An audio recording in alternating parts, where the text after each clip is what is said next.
call this special meeting to Timber County Council order, May 31st, 2022. Please stand and hold the pledge. Pledge Allegiance to the flag of the United States of America and to the republic for which it stands, one nation, under God, indivisible, with liberty and justice for all. Thank you. Okay, we're here for public comment on our proposed budget. Maybe see if you could read it out. So the budget is presented as a total of $2.25 million, which is actually down from last year's budget. Last year's budget was 2.54. So the proposed budget reflects a 3% increase on all tiers of water and sewer rates, a $1 per month increase on trash charges, and a $1.50 per month increase for each additional trash container. The proposed budget also reflects a decrease in the real estate tax rate from 11.5 cents per hundred of assessed value to 10.5 cents per hundred of assessed value. Hey, AC, I thought the trash cans were going to $5. It will, that was the increase, okay. That's the increase. So, Okay, good. yeah. Okay, I'm sorry. So that pretty much covers all of the increases and the significant changes that we're looking at. We lowered first real estate to 10.5. Yeah, 10.5 cents per hundred of assessed value is what's proposed. Okay. We're looking at a little over $300,000 in revenue for real estate and property taxes. Other taxes, which includes state and federal business license taxes, meals tax, things like that, is $692,500. A little over $60,000 for state and federal aid. Licenses and fees, which include business licenses, about $196,000. And then we have some smaller stuff. Sanitation fees would be another larger one, that's $210,000. And we also show that that balancing in the expenditure side of $210,000 because we put that as a pass-through. So whatever we get charged by the contractor and figured in our tipping fees, and then it just goes straight through. We don't make any money off of. We don't set anything to make money off of sanitation. It's just a pass-through that we'll have it waste collected and disposed of. Water revenues $354,600. Sewer revenue at $389,400, and that's pretty much it. We also have the list. We don't have any. One of the reasons it was lower this year is because we adjusted it and removed the depreciation line out of there. After we did some checking with our auditors and the other towns and stuff. We don't have to include depreciation in there, which makes it. We said in some of the budget meetings, it makes it a lot clearer. It doesn't kind of skew things, and we don't have to make up for that because it's made up for. It's accounted for in the audit in the financial report. So this is a very much more true representation of what the revenue and expenditures would be.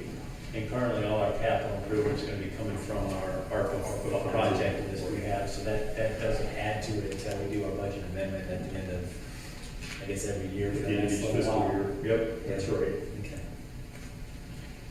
Anybody have any questions for AC on the numbers? I know we've worked a long time on them, so everyone should have a real good understanding on my hope.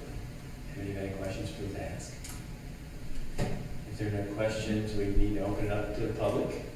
So now, if anybody would want to ask questions or make a comment, now's the time. I know I have a couple guests, but I hear you're from out of town visiting. But you're free to say something if you want. Oh, we're just visiting about town. Appreciate it. Okay, glad to have you. Having no public comment, we'll close public comment. Now, we had some other small things you wanted to go over? So with the budget, that's all we can do tonight. That's all council can do tonight. You have to have your public hearing 7 days prior to adopting the budget. So along with the hearing we had last 2 weeks ago, whenever that was, for the setting the tax rate. We've got it scheduled out, so at the regular council meeting then next week, council can adopt the budget, and it would become effective July 1st. And the email you sent everyone today, we'll bring that up next meeting. You discussed the 6,000 with Alger. The water line. Right. I would just add, unless council wants to weigh on it, but we wanted to try to get that done as quick as possible. Council can approve that. We can approve that tonight. Yeah. Does anyone have any questions on that? It'll probably just fall on the bottom. It's either comes out of savings or falls into the ARPA funds until we run out of ARPA funds. So anyone have any questions on that? Sharon, did you see that email? Okay. Water connection for the new subdivision development. We have to run from the main line into the property to get them going, and it's like $16,100 total. That's Yeah, we go to the line. right. Yeah. And so I sent an email out today. So because Chris got me the information, came to me this morning with the information. You got the pricing on the materials and the pricing from the contractor, and so Alger's came in as the lowest one Good. contractor. But we want to get that, as you all know, with the material shortage, we want to get that materials ordered as quick as possible, because they're getting pretty close on needing water for that first well up there. And I do have I think tomorrow is the final day for comments to the county on their review process for the subdivision, not what they're going to do with the rest of the property for the subdivision. And so I know the fire chief was the one who was making comments on that, but there will be a new fire hydrant at the end of the line that will be run up Community Circle.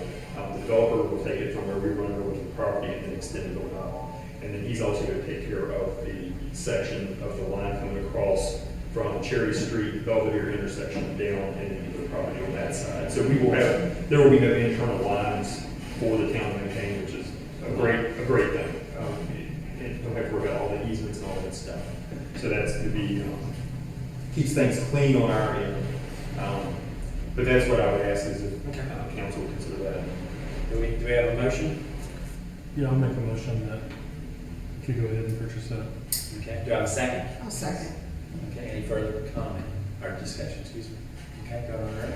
Yes. Yes. Yes. Yes. Yes. Yes. Awesome. The other update I guess we can talk about now is, they've had a management change down at is it called Further Processing, is that what it's called? The protein conversion. Protein conversion. The gentleman's name is Michael, last name spelled Luethje. I'm afraid I didn't get the right pronunciation, but Michael. And also when he came, he brought Mark Glover, who is the VP over rendering for the entire company. So he was here too. And we talked about, how things are going, that they have gotten better, which they have gotten a good bit better. And we found out part of that is because there was a product they were processing that their equipment isn't good at processing, so they stopped processing that. So that's brought some of the issues that we've had down significantly, because they realize it's not good for that machinery down there, so they're not doing it anymore. But now we have two really good contacts. They understand that we expect a pretty quick response, like Jason did, because Jason would be 5 minutes, and then 15 minutes he'd have something fixed or working on it. So that was a good thing. We had a nice little meeting, just called it real quick, and they came right on over. And we have a meeting Thursday with the county. Does everybody know about that in case someone wants to come by? We'll be discussing amending the annexation agreement to see what that process would entail for a potential development, housing development that would be the properties currently out of town. The way our annexation agreement is set up, we have a growth area that's designated in that, and by the agreement, we can't annex any other properties unless they're in that growth area. And some of you all went through that back in 2007. Was the big one when we did 3 areas, and it was amended at that point. So anyway, we're going to talk to the county on Thursday to see what what that process would be, what the timeframes would be like. Go from that point. Then we'll come back to the council and see what they think about the entire idea. I think it could be potential number of numbers. I'm not gonna put it out there right now because it hasn't been, there's no public information to put out on it, and we actually haven't, we've been contacted through a third party. Okay. We haven't actually been contacted by the developer, so just to. If anyone's interested in attending and seeing what there is to learn, it's Thursday at 2:30. I think it's at 2:30. Sorry about that. 2:30. It's kind of crazy to have these meetings and you don't know a lot about them until you get there. And for And developers won't tell you anything and. Yeah, anytime we have, potential development or potential businesses coming in, we very rarely do we know, especially with businesses, what the business is gonna be, because they keep it very hush-hush. It helps to, businesses, I think, do that to avoid competition from catching wind of it, maybe coming and setting up shop before they would have potential to do that.